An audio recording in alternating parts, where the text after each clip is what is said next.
पूर्व विधायक मनोज राउत जी हमारे साथ हैं। सर, आज ये महारैली आपने देखी, आप यहाँ पर पहुँचे हैं। पिछली बार के मुकाबले आपको ये रैली कितनी बड़ी लगी और क्या इस रैली के बाद कुछ सरकार के काने में कुछ दौड़ेगा, कुछ जुड़ेंगे? देखिए, ये जनभावना की अभिव्यक्ति है और सरकार का तो मैं नहीं कहता हूँ, क्योंकि सरकार को तो ये लग ही रहा है कि उन्होंने तो चुनाव जीतते ही हैं, चाहे जनता कितने भी आक्रोश में रहे। ऐसी रैलियाँ बहुत हैं, तो सरकार कम से कम जो केंद्र में और राज्य में है उसको इन आंदोलनों से कोई फ़र्क नहीं पड़ता है, ये मेरा मानना है। लेकिन मुझे ये लग रहा है ये जो जनता सड़कों पर उतरी है तो ये समझ चुकी है कि पानी उनके सर से ऊपर गुजर गया है, इसलिए जनता पार्टी लाइन से हट करके उम्र, भाषा और पेशों, इन सब के बंधनों से हट करके यहाँ पर जुटी है। एक कोशिश भी आज इस तरीके से की गई कि बीजेपी की एक मोदी है ना रैली निकाली गई, इसके अलावा अन्य रैलियाँ भी निकाली गई। क्या किसी तरीके से इस रैली को दबाने की कोशिश की गई? देखिए, राज्य आंदोलन से लेकर के आज तक के बीजेपी का इतिहास रहा है, जब जब जनता सड़कों पर उतरती है, आंदोलन करती है, तो वो उस आंदोलन को ख़त्म करने के लिए पैरेलल आंदोलन चलाती है। ऐसा समझिए, यहाँ संघर्ष करने वाले लोग हैं, यहाँ उत्तराखंड के हकों के लिए, हितों के लिए संघर्ष कर रहे हैं, वहाँ उत्तराखंड को बेचने वाले या मलाई खाने वाले लोग इकट्ठा हैं। अच्छा सर, इतिहास गवाह रहा है कि जब ये उत्तराखंड के लोगों के हकों को छीना जा रहा था, आप ही एक विधायक थे जिसने इसका विरोध किया था सदन में।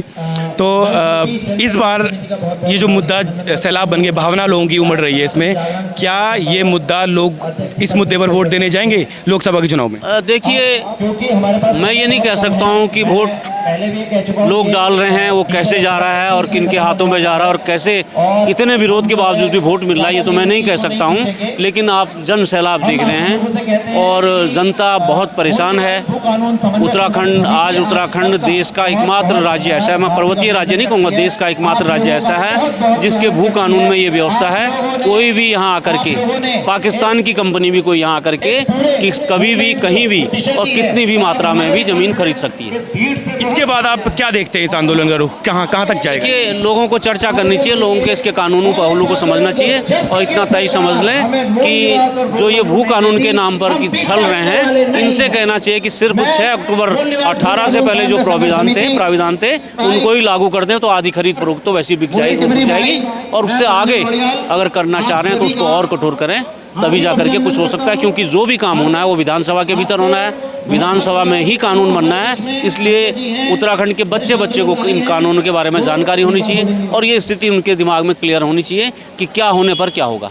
अच्छा, आपको क्या लगता है कि जैसे इस रैली में संभवतः ऐसे लोग भी रहे होंगे जो मूल निवासी इतना वाकिफ नहीं रहे होंगे, लेकिन वो फिर भी इस रैली में शामिल है, उनको लगा कि कुछ अच्छा हो रहा है हमारे प्रदेश के लिए, शायद उनको ऐसा प्रतीत हो रहा था। तो आपको क्या लगता है कि जन जन तक, युवाओं तक ये संदेश पहुंच रहा है कि मूल निवास कितना ज़रूरी है हमारे प्रदेश के लिए?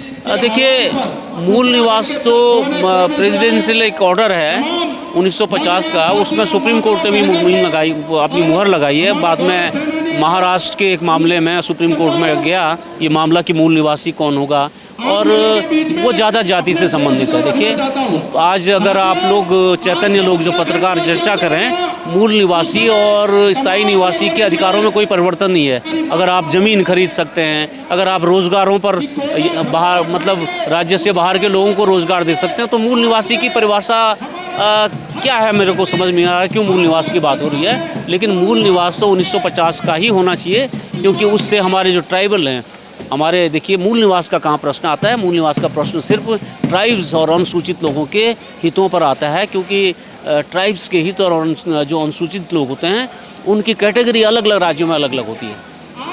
लेकिन हम लोगों को इस चीज़ की बात करनी चाहिए कि यहाँ के सरकार को ऐसे नियम बनाने चाहिए कि यहाँ की ज़मीन यहाँ के लोगों के, काश्तकारों के हाथ में रहे, यहाँ का रोज़गार और यहाँ का संसाधन यहाँ के काश्तकारों के और यहाँ के मूल निवासियों के हाथ में रहे, तभी जाकर के मूल निवास का कोई फ़र्क पड़ता, वरना किसी भी निवास का कोई फ़र्क, वो सिर्फ एक कागज़ का टुकड़ा सिद्ध होगा।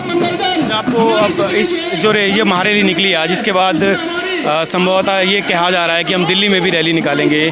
कांग्रेस पार्टी का क्या रुख है इस पूरी रैली में? आप व्यक्तिगत तौर पर तो आप समर्थन करने पहुंचे। कांग्रेस पार्टी का रुख साफ है, मैं कांग्रेस का विधायक था और हमने भू कानून पर विरोध किया।